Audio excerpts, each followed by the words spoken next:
नमस्कार. तर आज आपण बनवणार आहोत सोलकढी. तर त्यासाठी मी इथे एक मोठा नारळ फोडून असा व्यवस्थित बारीक काप करून घेतलेले आहेत. मी अख्खा एक नारळ घेतलेला आहे. त्यासाठी 2 हिरव्या मिरच्या घेतलेल्या आहेत. जास्त तिखट नाही. तुम्ही जास्त जर तिखट असेल तर तुम्ही एकच घेऊ शकता. इथं 4 ते 5 लसणाच्या पाकळ्या घेतलेल्या आहेत मी छोट्या. इथे एक आल्याचा तुकडा घेतलेला आहे मी आणि अर्धा चमचा जिरे घेतलेले आहेत.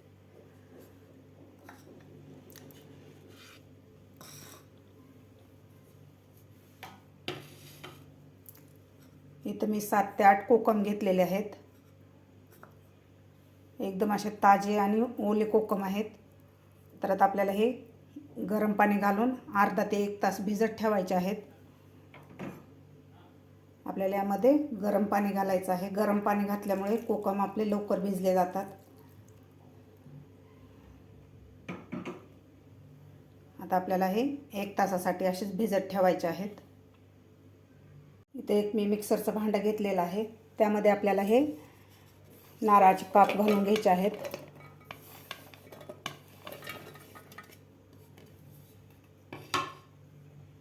त्यानंतर जिरे घालायचे आहेत आपल्याला यामध्ये. हिरव्या मिरच्या 2, एक आल्याचा छोटा तुकडा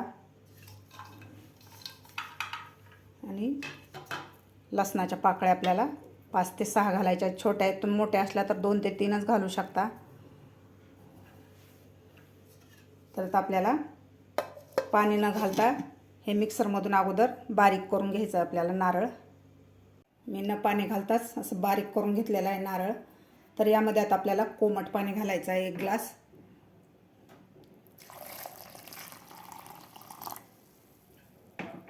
कोमट पाणी घातल्यामुळं आपल्या नारळाचं दूध व्यवस्थित निघाले जाते आणि भरपूर निघतं नारळातलं दूध आपल्या.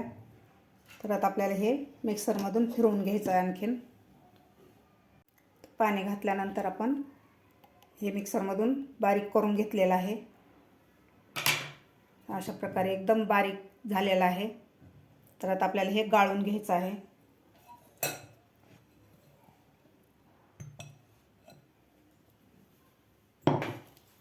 मी इथे एक बाउल घेतलेला आहे.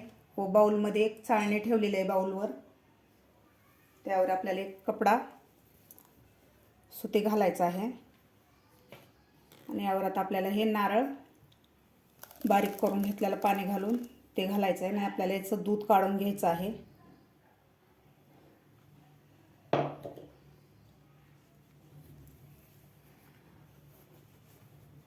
सुरुवातीला आपलं दूध घट्टसर निघतं. गरम पाणी घातल्यामुळं दूध याचं पटकन निघलं जातं नारळाचं. आपल्याला असं यामध्ये कपड्यातून आपल्याला असं दाबून यामधलं दूध काढून घ्यायचं आहे.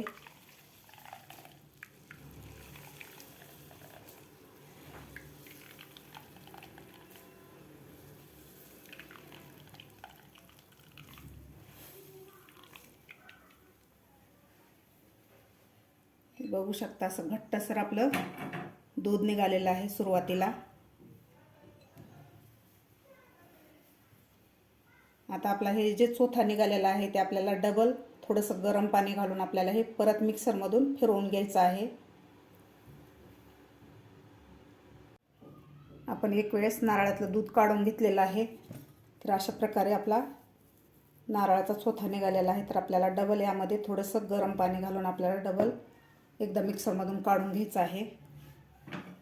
यामध्ये परत आपल्याला 1 ग्लास कोमट पाणी घालायचं आहे. आता आपल्याला हे परत एकदा मिक्सरमधून फिरून याचं दूध काढून घ्यायचं आहे. दुसऱ्या वेळेस सुद्धा आपण पाणी घालून हे मिक्सरमधून बारीक करून घेतलेलं आहे. तर याचं सुद्धा आपल्याला दूध काढून घ्यायचं आहे. दुसऱ्या वेळेस सुद्धा आपण पाणी घालून हे मिक्सरमधून बारीक करून घेतलेलं आहे. तर याचं सुद्धा आपल्याला दूध काढून घ्यायचं आहे. तर हे सुद्धा आपल्याला कपड्यानं गाळून घ्यायचं आहे.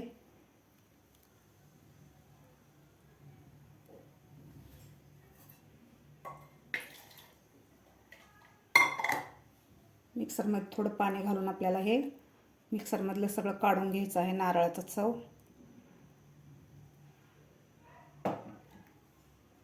आता आपण हे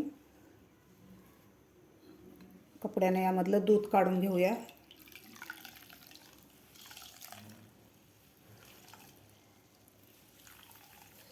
सुरुवातीला घट्टसर दूध निघालं होतं व दुसऱ्या वेळेस थोडंसं पातळ निघालेलं आहे दूध.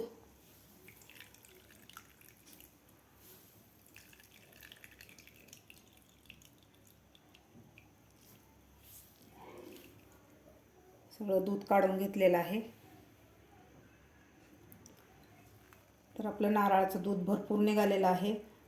6 ते 7 लोकांसाठी सोलकढी पुरेल एवढं दूध आपलं नारळाचं निघालेलं आहे.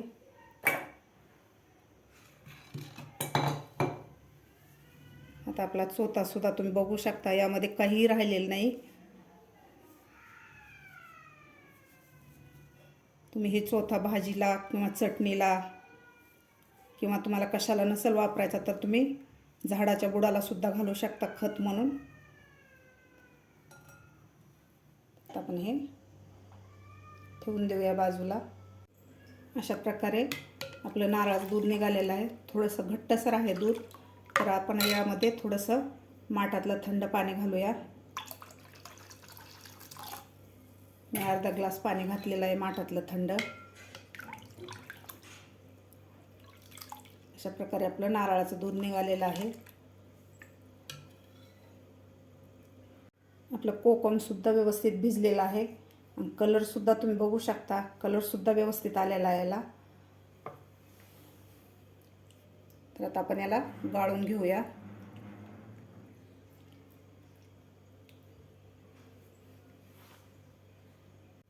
आता या नारळाच्या दुधामध्ये आपण हे कोकमचा आगळ घालून घेऊया.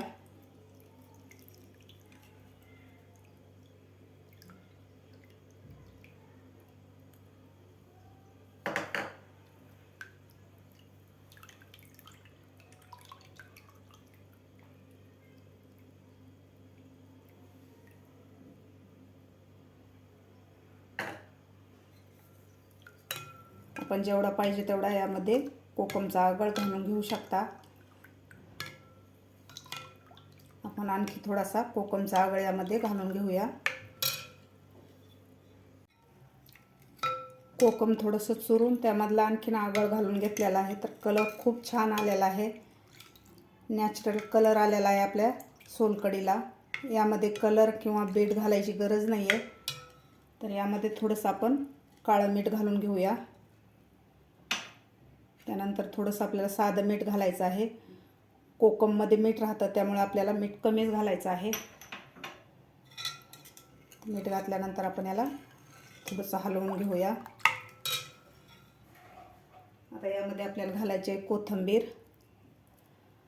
तुम्हाला आवडत असेल तर यामध्ये बारीक करून साखर किंवा पुदिना घालू शकता.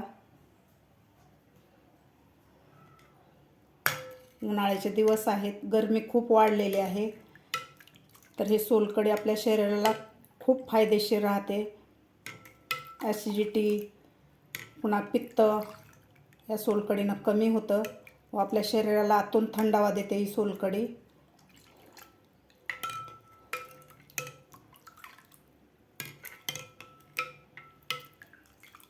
हॉटेलमधल्यापेक्षाही टेस्टी आणि चवदार अशी सोलकढी आपण घरी बनवू शकतो. आपण अगदी 20 रुपयाच्या नारळापासून 5 ते 6 लोकांसाठी आपण सोलकढी बनवलेली आहे. तर आता आपण हे अर्धा तास फ्रीजमध्ये ठेवूया. थंड सोलकढी खूप छान लागते. अर्धा तास फ्रीजमध्ये ठेवली तर अशी थंडगार आपली सोलकढी तयार झालेली आहे. तर आता आपण सर्व करून घेऊया. तुम्ही ही सोलकढी तिन्ही ऋतूत पिऊ शकता. उन्हाळा, पावसाळा, हिवाळा. तुम्ही जेवताना दुपारी पिऊ शकता, संध्याकाळी किंवा सकाळी. कोणत्याही वेळेस ही सोलकढी तुम्ही पिऊ शकता. जेवण झाल्यानंतर सोलकढी पिली तर आपण जेवण जे केलेलं अन्न व्यवस्थित पचन होतं. कोकणात ही तिन्ही ऋतूमध्ये हे सोलकढी प्रत्येक जेवणासोबत बनवली जाते. माशाच्या कालवणासोबत तर हे अवश्य कोकणी लोक पितात.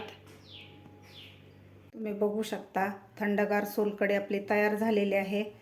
तुम्ही सुद्धा नक्की एकदा करून बघा. माझी आजची ही रेसिपी कशी वाटली ही नक्की कमेंट बॉक्समध्ये सांगा. माझा व्हिडिओ आवडल्यास लाईक, शेअर आणि सबस्क्राईब करायला विसरू नका.